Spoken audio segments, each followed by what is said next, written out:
Per il 2022 Suzuki rinnova la sua Super Naked, stiamo parlando della Suzuki GSX-S 1000. Il motore è rimasto lo stesso, ma le caratteristiche estetiche sono cambiate. Adesso è tagliata con l'accetta, il frontale è ancora più cattivo. Non perdiamo però altro tempo e andiamo subito a assaggiare le sue doti tecniche su queste bellissime strade.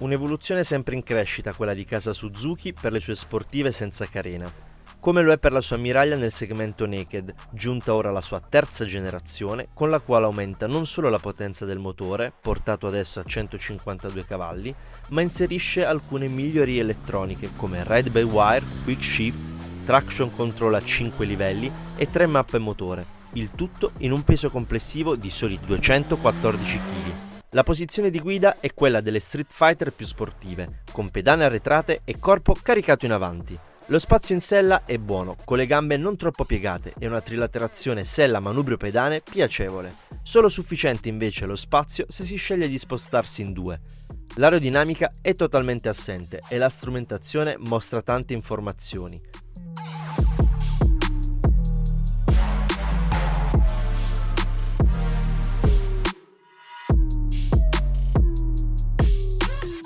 Rispetto al precedente modello le linee cambiano totalmente, da essere quindi più morbide e arrotondate abbiamo delle linee molto più tese, caricate sull'anteriore.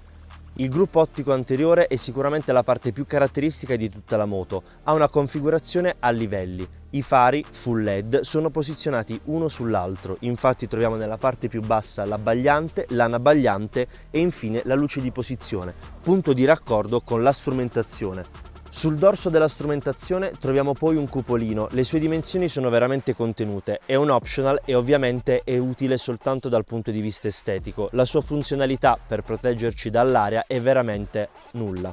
Le frecce sono posizionate nella parte alta della moto, accanto alla strumentazione, anch'esse sono LED.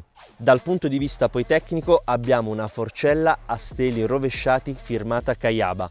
Le sue dimensioni sono 43 mm il diametro e 120 l'escursione. L'impianto frenante è firmato Brembo, i dischi sono 2 da 310 mm e il cerchio in questo caso, così come il posteriore, è in colorazione blu che va a risaltare quella anodizzata dorata della forcella.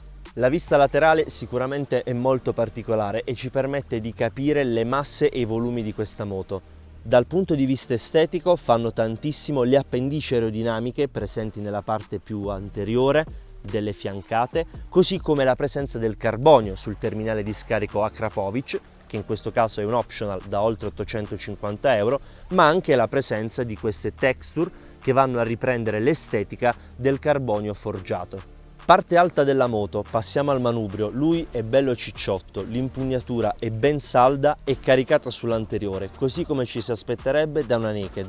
Dietro il manubrio abbiamo poi la strumentazione, questa è tutta raccolta in un unico schermo, non è però purtroppo ben leggibile in quanto il fondo nero, soprattutto nel momento in cui il raggio del sole è diretto sullo schermo, non permette una completa visione di tutte le informazioni riportate. I blocchetti accanto alle manopole sono facili e intuitivi, pochi tasti per controllare le giuste funzioni che ci servono durante la guida, mentre le leve freno e frizione sono in alluminio, anche queste un optional. Il serbatoio è ben posizionato tra le nostre gambe, le due gobbe laterali ci permettono di poterlo avvolgere senza alcun tipo di problema, la sua capacità è di 19 litri. Poco più dietro, anche in questo caso è un optional, abbiamo una sella molto comoda, ben imbottita e sostiene tranquillamente durante i trasferimenti, anche più pesanti. Nella parte posteriore, in questo caso, troviamo un ulteriore optional. Abbiamo il codone monoposto che va a sostituire la sella del passeggero. L'ossatura poi di questa Naked è un telaio a doppia trave in acciaio, mentre il forcellone posteriore è in alluminio. Sotto il codone poi troviamo la sospensione posteriore, un monoammortizzatore regolabile nel ritorno così come nel precarico. La sua molla ha un'escursione di 130 mm. Dietro abbiamo poi un singolo disco da 250 mm. Sono 810 mm che separano la nostra seduta dall'asfalto. Concludiamo adesso con la calzata di questa Naked. Lei monta dei cerchi da 17 pollici con pneumatici all'anteriore 120-70-17 e al posteriore 190-50-17. Un bel gommone!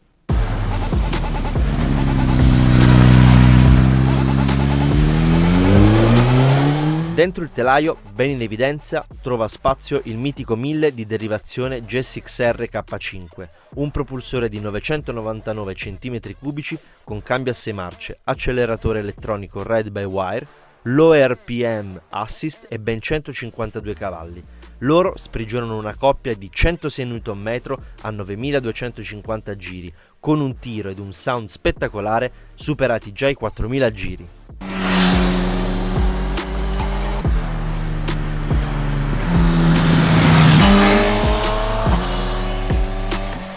Una volta saliti in sella, ciò che noteremo subito è un'impostazione di guida caricata sull'anteriore.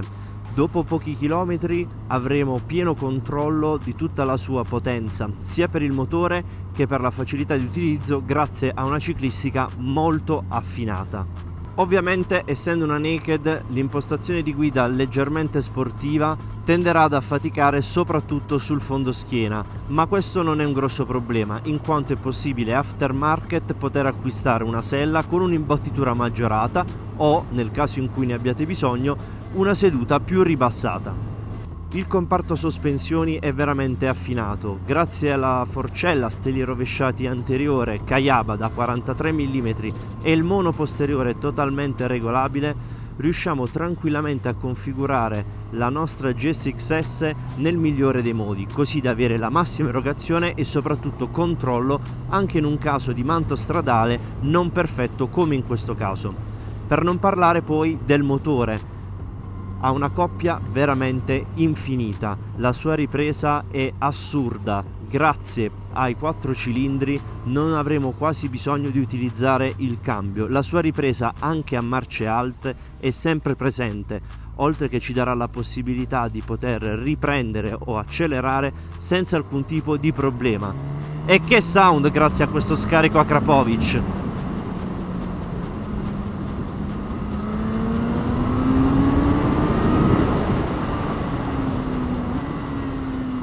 L'impianto frenante è firmato Brembo, grazie poi a una messa a punto dedicata su questo modello riusciamo tranquillamente, anche grazie al traction control settabile su 5 livelli, ad avere sempre la massima erogazione in contemporanea ad un controllo impeccabile.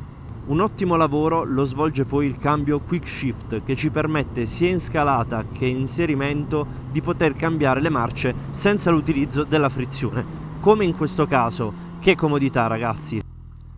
Certo, le manovre da fermo, tenendo conto che il suo peso non è il più leggero della categoria, non sono le più semplici, ma queste si fanno poi perdonare con un'ottima ciclistica e dinamica di guida che la rendono comunque molto agile tra le curve e stabilissima nelle lunghe percorrenze ad alta velocità.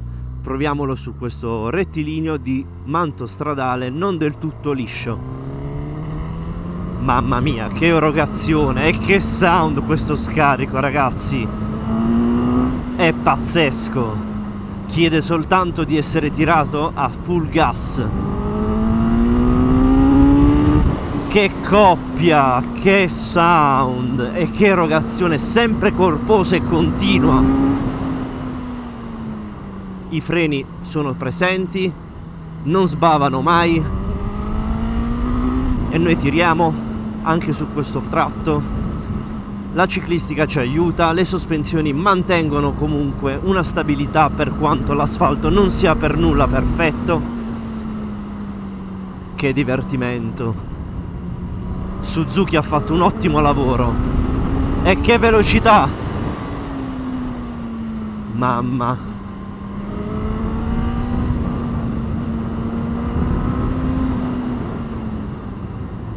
Anche in questo caso, dove pensavo di essere andato un filo lungo, i freni mi hanno salvato. Veramente, una moto a tutto tondo, super promossa.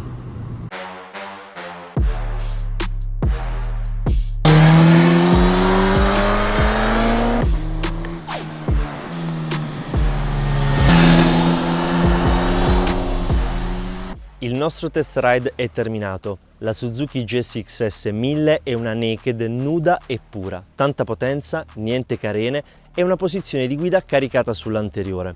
Suzuki la offre ad un prezzo a partire da 13.490 euro, in 3 colorazioni disponibili ed un unico allestimento, blu Miami come quella da noi provata, nero Dubai e grigio Berlino. Nella configurazione specifica, quella che abbiamo appunto testato insieme a voi, ha un prezzo superiore ai 15.000 euro. E voi cosa ne pensate di questa naked? Fatecelo sapere qui sotto nei commenti, iscrivetevi al nostro canale, seguiteci anche sulle altre nostre pagine social quali Facebook, Instagram, TikTok e soprattutto non perdetevi l'articolo completo su questa bellissima moto sul nostro sito www.wedrive.tv. Io vi ringrazio e vi saluto al prossimo appuntamento.